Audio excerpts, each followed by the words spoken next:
तक पहुंचाएंगे। बिल्कुल, देखिए शुभी, पहले चरण के नॉमिनेशन की तारीख खत्म हो चुकी है। दूसरे चरण की अगर बात करें तो ये भी नॉमिनेशन अंतिम दौर में है, लेकिन महागठबंधन में अब तक कंफ्यूजन की स्थिति वैसी ही बरकरार है। सीटों का औपचारिक ऐलान महागठबंधन की तरफ से कब किया जाएगा, ये सवाल अब भी बना हुआ है।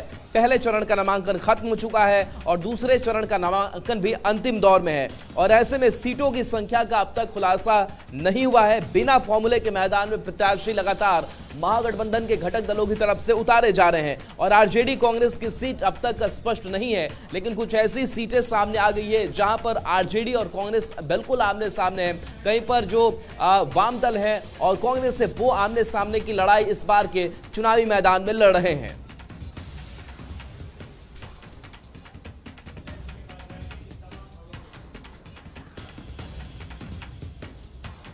तो देखिए, ये खबर हम आप तक पहुंचा रहे थे। सीटों का औपचारिक ऐलान कब तक होगा, इस पर कंफ्यूजन लगातार बरकरार है, क्योंकि एक तरफ जहां एनडीए घटक दल की तरफ से पूरी पुख्ता जानकारी दी जा चुकी है, सीटों के फॉर्मूले से लेकर उम्मीदवारों के नाम तक का ऐलान हो चुका है।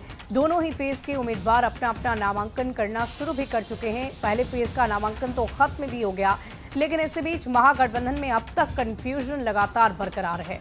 और देखिए, महागठबंधन में अब भी कई सीटों पर पेच फंसा हुआ है। दो सहयोगी दल ने अपने अपने उम्मीदवार उतार दिए हैं। कहां फ्रेंडली फाइट वाली स्थिति बन रही है, चलिए आपको बताते हैं। देखिए, सबसे पहले हम बछवाड़ा की बात करेंगे। शिव प्रकाश गरीबदास बनाए गए हैं उम्मीदवार, और अवधेश राय सीपीआई माले से भी वो उम्मीदवार बना दिए गए हैं। यानी कि गठबंधन से ही दो पार्टियां और अलग अलग उम्मीदवार एक ही सीट पर। वैशाली की बात करें, अजय कुशवाहा को उतारा गया है राष्ट्रीय जनता दल की तरफ से, और आदित्य कुमार राजा को उतारा गया है लालगंज से कांग्रेस की तरफ से। और इधर राष्ट्रीय जनता दल ने उसी सीट पर शिवानी शुक्ला को टिकट दे दिया है। वहीं अगर लक्ष्मण पासवान की बात करें तो रोसड़ा सीट पर उन्हें टिकट मिला है सीपीआई माले की तरफ से। वहीं अगर हम शिव कुमार यादव की बात करें तो उन्हें बिहार शरीफ से मिला है, और उमर खान को कांग्रेस की तरफ से दिया गया है टिकट। एक ही पार्टी पर कैसे दो अलग अलग घटक दल के प्रत्याशियों को उतारा गया है जो एक साथ महागठबंधन में है, उस स्थिति को हम आपको समझा रहे हैं। गौड़ा बौराम में अफजल अली राष्ट्रीय जनता दल की तरफ से प्रत्याशी, संतोष सहनी चुनाव चिन्ह उन्हें ये दिया गया है। और सकल देव बिंद की बात करें तो उन्हें भी तारापुर से प्रत्याशी बनाया गया, अरुण कुमार को कांग्रेस की तरफ से, शिव प्रकाश गरीबदास को बछवाड़ा सीट से, अवधेश राय को सीपीआई माले की तरफ से लगाया गया है। और देखिए, इस पूरी खबर के अधिक जानकारी के साथ न्यूज़ 18 संवाददाता संजय लगातार हमारे साथ बने हुए हैं। संजय, ये बताइए कि ये जो 8 सीट गांठ बनी हुई है महागठबंधन के लिए, ये गांठ कब तक सुलझेगी, कब तक खुलेगी? क्योंकि अब तो वक्त नहीं है, और ऐसे में जाहिर तौर पर महागठबंधन की छवि पर भी इसका असर हो रहा है।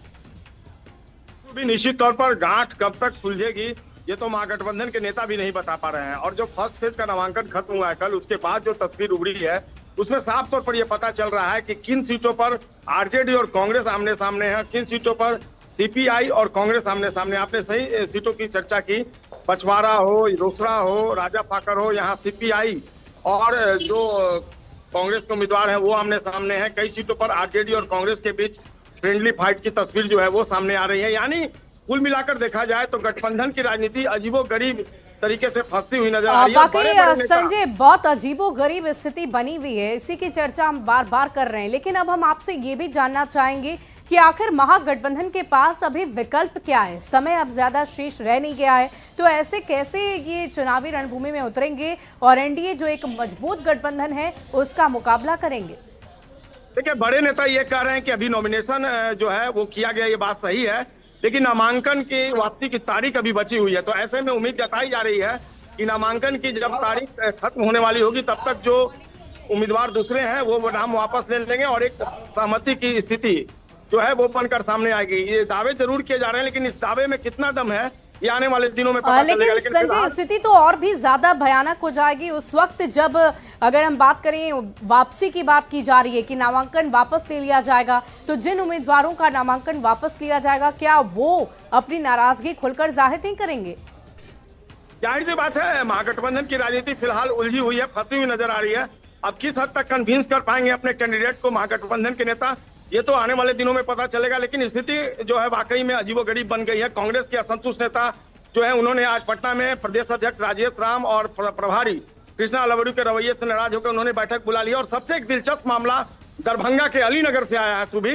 वहां पर एक कैंडिडेट है नवीन निषाद, और नवीन निषाद ने पहले आरजेडी से सिंबल लिया, नॉमिनेशन फाइल कर दिया, फिर उन्हीं को वीआईपी ने अपनी पार्टी का सिंबल दे दिया और एक ही दिन उन्होंने दो अलग अलग पार्टियों का सिंबल ले लिया। पहले उन्होंने आरजेडी का सिंबल लिया, नॉमिनेशन फाइल कर दिया, उसके बाद वीआईपी का सिंबल लिया और नॉमिनेशन फाइल कर दिया।